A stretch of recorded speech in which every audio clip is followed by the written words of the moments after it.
Урматтуу кыргызстандыктар, өзүңүздөр көрүп аткандай, теледебат деген тема менен ушул жерге баарыбызды жыйнап алып, таптакыр ой максат башка жакта кетип баратканын көрүп атасыздар, сезип атасыздар.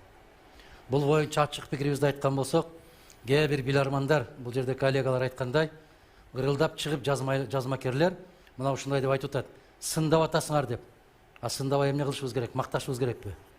Биз андан бир кесе чай сурап аткан жокпуз. Биз жалпы баарыбызга бирдей шарт болуш керек деп айтып атабыз. Тилекке каршы кээ бир азаматтарга башкараак шарттар түзүлгөнүн өзүңүздөр сезип атасыздар, көрүп атасыздар. Биз сиздердин кулуңуздарбыз. Кандай чечим кабыл алсаңыздар, биз ошого моюн сунабыз, баш ийебиз. Бирок мына ошол баш ийип келип, сиздер айткандай болот деп, куп деп келген жерибиз ушул болуп атат. Мен терең ишенгим келет. 10 январда Кыргыз Республикасы мамлекет катарында өзүнүн жаңы барагын ачат. Мына ошол баракты ачууда ар бирибиздин өзүбүздүн тиешебиз болот. Өзүбүздүн үлүшүбүз болот. Биз кайдыгер болбойбуз. Биз барабыз, биз кошулабыз. Жалгыз биз айтып аткан жерибиз жок. Муну мындай калың эл айтып атат. Бир айырмасы ушунда болуп атат. Кайсы бир талапкердин дарегине сөз айтып койгон болсо, ал унчукпай момоюп олтурган менен миңдеген мамлекеттик аскерлер ал боюнча өзүнүн жумушун аткарып атат. Болгондо да мамлекеттен акча алып очойгон каражаттардын аркасынан ошол иштерди аткарып атат. А сиздерге ушундай көрүнөт экен. Ал унчукпай атат, эч кимди сындабай атат, бирок калгандары баары биригип аны сындап атат деп. Жок, садаган кетейиндер. Биз түшүнүшүбүз керек. Ал жигиттин тили менен сүйлөп аткан 10 миңдеген чабармандар бар.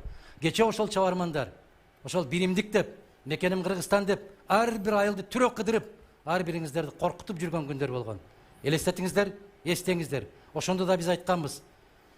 Чындык болмоюнча, адилеттик болмоюнча, ошол Сооронбай Жээнбековдун кулагына күмүш сырга кылып тагып алыңыз деп кайра эскерткенбиз. Мыйзамдар одоно түрдө бузулуп аткандыгы жөнүндө БШКга уламдан улам, дембедем сөздөрүбүздү, кагаздарыбызды берип турганбыз.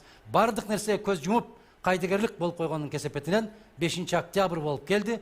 5 октябрдан кийин шылуундар өзлөрүнүн башка жолдору менен эшик турса тешиктен секире калып, бүгүнкү абалга келип минип олтуруп калышты. Муну биз айтышыбыз керек. Себеп эртең сиздер айтасыздар. Биз билбейт элек, сиздер билген экенсиңер. Ичинде жүрдүңөр эле. Эмне үчүн эскертип койбодуңар деген дооматты окугубуз келбейт. Биз ошон үчүн гана айтып атабыз.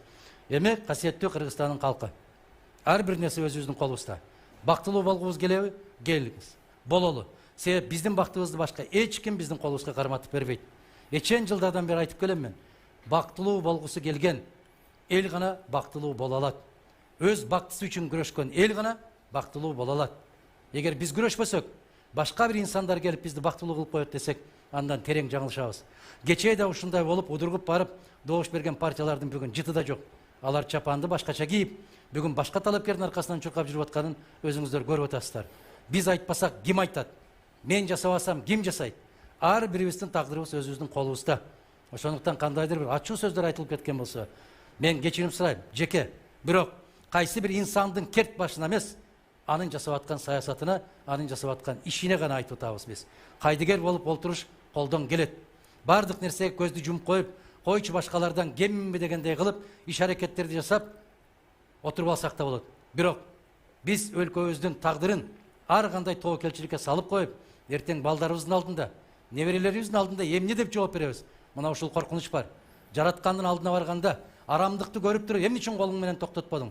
Эмне үчүн сөзүң менен токтотподуң деген сурактарына эмне деп жооп беребиз?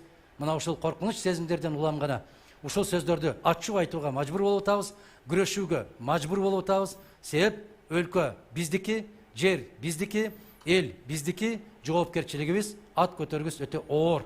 Мына ушул сезимдерден улам гана кээ бир сөздөр ачуу айтылып кетип баратат.